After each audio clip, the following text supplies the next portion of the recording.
I bought a used laptop on Facebook Marketplace. The search history is full of events that haven't happened yet. I bought the laptop off some college kid on Facebook Marketplace. $75 for a decent machine I could use for school. When I got home and opened it, I noticed the previous owner hadn't wiped the search history. Typical stuff at first. Netflix login tip, cheap text, then some weird one. How to treat third-degree burns on arm from 3 days ago. Memorial service planning checklist from last week. Then I saw the date on one cert. Tomorrow's date. I laughed it off. The clock must have been wrong. I wiped the history and forgot about it. The next morning at my campus job, my coworker Mark was making coffee in the break room. The pot slipped. Boiling coffee splashed across his left arm. The screaming brought everyone running. Third-degree burns. Exactly where the search said. They rushed him to the hospital. I went home shaking. Opened the laptop. The history had repopulated. New search from 2 days ago. Mark Patterson obituary, Des Moines, Iowa. Mark was fine though. Discharged that afternoon with bandages and painkillers. I convinced myself it was coincidence. 3 days later, Mark's car was T-boned by a semi that ran a red light. Killed instantly. I opened the laptop with trembling hands. New search entry, dated yesterday. How to explain prophetic dreams without sounding insane. I called my friends over. Showed them everything. They exchanged glances. Said the clock was clearly broken. That I was stressed about Mark. Making connections that weren't there. I was still arguing when the history refreshed in front of us. New search. Today's date. Gas leak symptoms apartment building. I smelled nothing. Checked the stove. The heater. Nothing. But I wasn't taking chances. I pulled the fire alarm. Pounded on doors. The building evacuated. Neighbors screaming at me in the parking lot. Landlord threatened eviction when the fire department found nothing wrong. That night, I was staying at a friend's place when my phone lit up with news alert. My building had exploded. Gas line rupture. 4 people dead. Everyone who had gone back inside after the false alarm. I called my friends, crying, saying I had tried to warn them. They said I never mentioned anything. Insisted the explosion was completely unexpected. When I reminded them about showing them the laptop, they looked at me like I was insane. The laptop was open on my bed. New searches, my full name, my address. How to stop someone from preventing fate.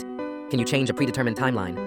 Consequences of timeline interference. I grabbed a hammer and destroyed it, smashed it until it was fragments and circuits, threw the pieces in a dumpster across town. When I got home, I checked my phone mindlessly, opened the browser. The search history was there, every single entry. On my phone, I tried deleting it. It repopulated instant. Tried resetting my phone. The searches appeared on my laptop at my friend's place. Then on the library computers when I checked, following me, a new search appeared, dated 1 hour from now. How to identify your own body after gunshot wound to the head. I called the police. They had no record of my previous calls about Mark or the building. No reports filed. The dispatcher said I had never called them before tonight. I called my friends back. They didn't remember the laptop, didn't remember me warning anyone about anything. Said they had never heard of anyone named Mark Patterson. I sat in my apartment, every light on, watching the clock tick toward the timestamp on that search. Then I heard it from my bedroom. The familiar clicking of keyboard keys. Someone typing. I crept to the doorway and looked inside. Someone was sitting at my desk, using a laptop that shouldn't exist anymore. I couldn't see their face, just their back, their hands on the keyboard. They were searching something. I watched the words appear in the search bar. How to replace someone completely. The person turned around. It was me. Same face, same clothes, same scar on my chin from when I was 7. They smiled. You never bought a laptop, they said in my voice. Check your bank account. Check your messages. There's no transaction, no seller, no $75. I pulled out my phone with shaking hands. They were right. No record, no messages, nothing. You didn't buy anything, they said, standing up. You never existed at all. I looked down at my hands. They were starting to fade, translucent, disappearing. The last thing I heard was my own voice behind me, already opening the door to leave, to step into my life. The search history wasn't predicting the future, they whispered. It was showing you the present, the real one, the one where you were never here.